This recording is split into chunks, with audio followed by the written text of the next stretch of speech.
बॅलन्सच्या दृष्टिकोनातून महत्त्वाचं आहे की पृथ्वी सर्व गोष्टी काय करते, बॅलन्स करते.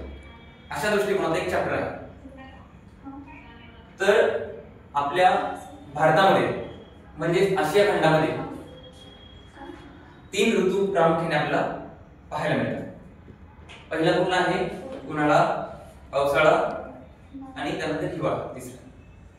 तर या तीनही ऋतूंमध्ये तुम्हाला सर्वांना, विद्यार्थ्यांना, तुमच्या आरोग्यावरती, तुमच्या शरीरावरती असतील कुठले कुठले परिणाम पाहायला मिळतात. सर्वांनी उत्तर सांगायचे आणि उत्तर ग्रुपने नका सांगू, हात वर करून. हाँ सांगा. प्रश्न समझ आता? आपको क्वेश्चन समझ में नहीं आया? हाँ, तो मैं ये पूछने वाला था कि आप जब हमारे भारत में और हमारे जो कॉन्टिनेंट में 3 टाइप के मौसम है. पहला है समर, उसके बाद विंटर और रेनी सीजन. ठीक है.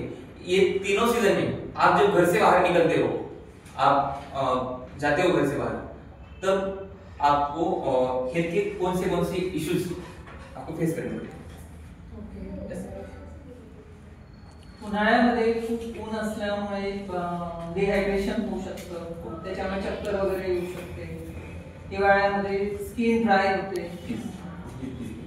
अजून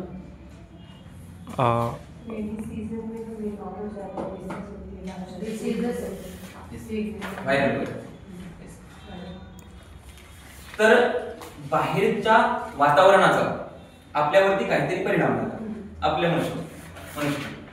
तर वर्षानुवर्ष, हजारो वर्ष, लाखो वर्ष ही पृथ्वी बाहेरच्या वातावरणामध्ये आहे.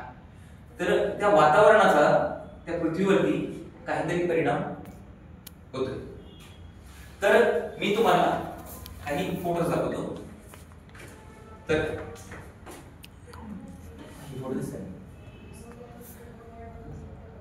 ठीक आहे, फोटो दिसले सर्वांनी पाहिले. तर याच्यामध्ये तुम्हाला काय दिसलं की काही दगड तुटलेले आहेत आणि त्यांच्यावरती काही तुम्हाला तुम्ही जो काळा दगड पाहिला तो तुटलेला तुम्हाला दिसला आणि एक दुसऱ्या रंगाचा, लाल रंगाचा, तो तुम्हाला लाल रंगामध्ये दिसला. तर जनरली आपण दगड पाहताना कुठल्या कलर रंगाची पाहतो? काळ्या रंगाची पाहतो. मग हे लाल रंगाची का दिसली आणि ती तुटलेली का दिसली? तर हेच आपल्याला आजच्या धड्यात शिकायचंय. आणि त्याचबरोबर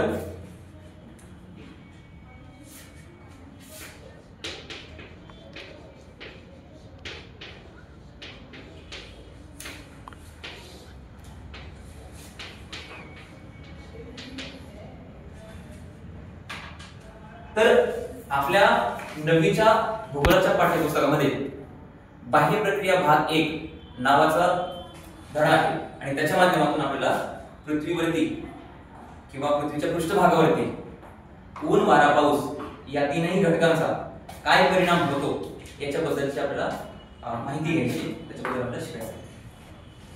थँक्यू.